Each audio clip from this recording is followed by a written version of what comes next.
আবুধাবিতে আফগানিস্তানের বিপক্ষে white wash এড়াতে লড়ছে বাংলাদেশ। 294 রানের টার্গেটে এখন পর্যন্ত সংগ্রহ 2 উইকেটে 59 রান। একাদশে ফিরে মন্থর ব্যাটিং নাইম শেখের 24 বলে 7 রান করে আউট। সাইফ হাসান কিছুটা চালিয়ে খেলেছেন, তবে টানা 3 ম্যাচে ব্যর্থ নাজমুল শান্ত। তার 3 রানে বিদায়ে চাপ বাড়ে দলের ওপর। এর আগে টস জিতে ব্যাটিংয়ে নেমে দারুণ শুরু আফগানদের। উদ্বোধনী জুটিতে আসে 99, গুরবাজ ফেরেন 42 রান করে। মাঝে 3 উইকেট তুলে মোমেন্টাম দেন সাইফ। সেদিকুল্লাহ করেন 29। ফর্ম ধরে রেখে সেঞ্চুরির পথে ছিলেন জাদরান, তবে 95 করে রান আউট হন তিনি। শেষ দিকে তাণ্ডব চালিয়েছেন মোহাম্মদ নবী। তার ঝোড়ো 62 রানে 293 তোলে আফগানিস্তান। মাত্র 6 রানে সাইফের 3 উইকেট, তানভীর ও হাসানের জোড়া শিকার।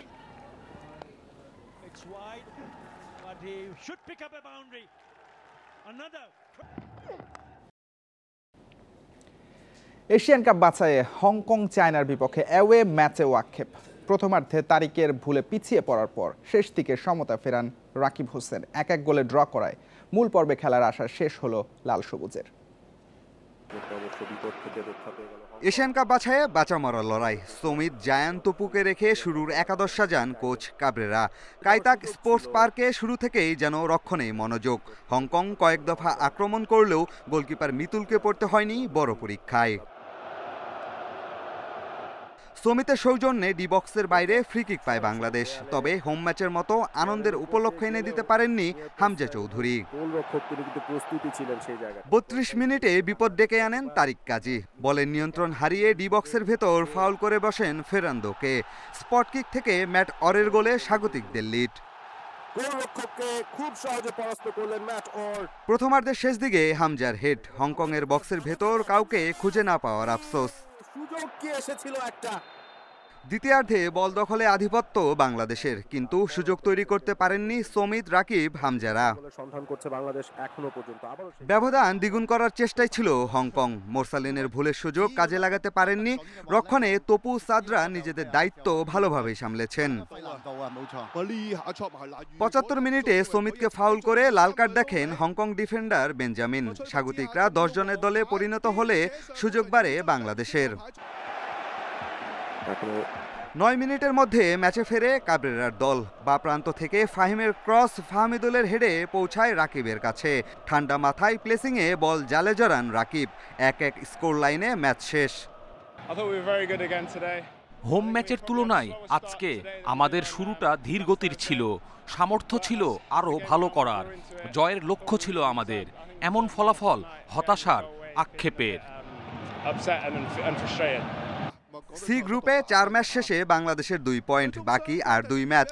18 নভেম্বর ভারতের বিপক্ষে হোম, আর 31 মার্চ সিঙ্গাপুরের বিপক্ষে অ্যাওয়ে ম্যাচে খেলবে লাল সবুজ। পিয়াস সাহা, ইন্ডিপেন্ডেন্ট নিউজ।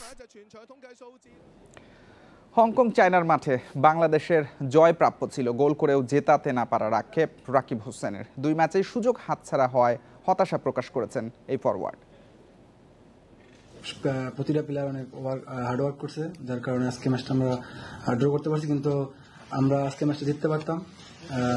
আমরা অনেকগুলো অপরচুনিটি মিস করছি, তো ড্র হয়েছে। তো আলহামদুলিল্লাহ আমরা 2টা ম্যাচই অনেক ভালো খেলছি।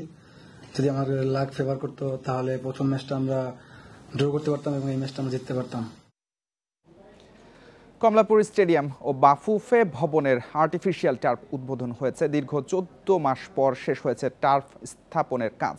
এই মাঠে আন্তর্জাতিক মানে উন্নতি করতে সুযোগ সুবিধা বাড়ানোর পরিকল্পনার কথা জানিয়েছেন বাফুফের সভাপতি তাভিদ আওয়াল। আর কক্সবাজারের রামুতে ফিফা টেকনিক্যাল সেন্টার তৈরির আশ্বাস ক্রীড়া উপদেষ্টার। দীর্ঘ 14 মাস পর সংস্কার শেষ হলো কমলাপুর স্টেডিয়ামের। ফিফার সার্টিফাইড প্রতিষ্ঠান গ্রিনফিল্ডের তত্ত্বাবধানে টার্ফ প্রতিস্থাপনের পাশাপাশি আধুনিকায়ন করা হয়েছে মাঠের ড্রেনেজ ব্যবস্থাও। পরিবর্তন হয়নি গ্যালারি, ফ্লাডলাইট কিংবা মিডিয়া বক্স। ডিসেম্বরের মধ্যে বাকি কাজগুলোও শেষ করার কথা জানিয়েছেন বাফুফের সভাপতি। এখন নেক্সট প্রকল্প হবে ফ্লাড লাইটস, যেন আমরা নাইটে আমরা খেলতে পারি। আর যেগুলো আজ হলো ইজি কাজ, গ্যালারিগুলো মেরামত করা, ড্রেসিং রুমকে আপগ্রেড করা, সেগুলো অলরেডি আমাদের প্ল্যানে আছে। মাঠের অপেক্ষায় ছিলাম, মাঠটা যখন পেয়ে গেছি বাকি কাজ এই ডিসেম্বরের ভিতরে শেষ করে ফেলবো। এ মাঠের ওপরই নির্ভর করে দেশের বয়সভিত্তিক ফুটবল চলমান রাখার প্রক্রিয়া। মাঠ চালু হওয়ায় পর্যায়ক্রমে টুর্নামেন্টগুলো শুরু করতে আশাবাদী বাফুফে। মাঠটা অ্যাস্ট্রোটার্ফ, আমরা সকলকে সেটা মনে রাখতে হবে।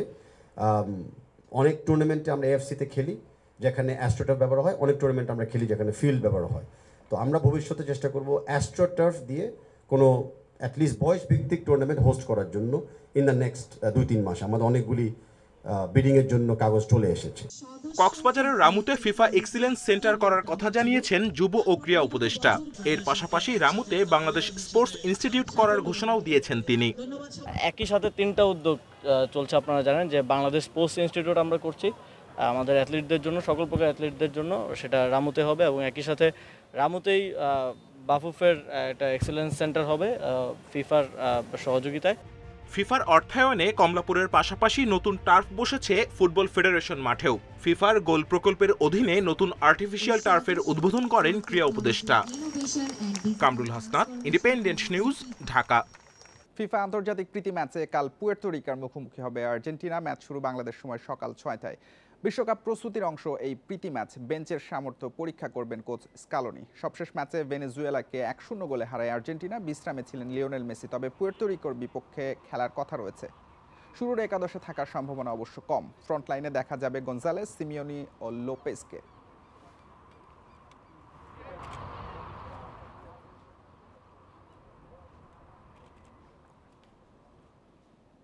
এ ছিল আজকের যত খেলায় আমন্ত্রণ পরের আয়োজন।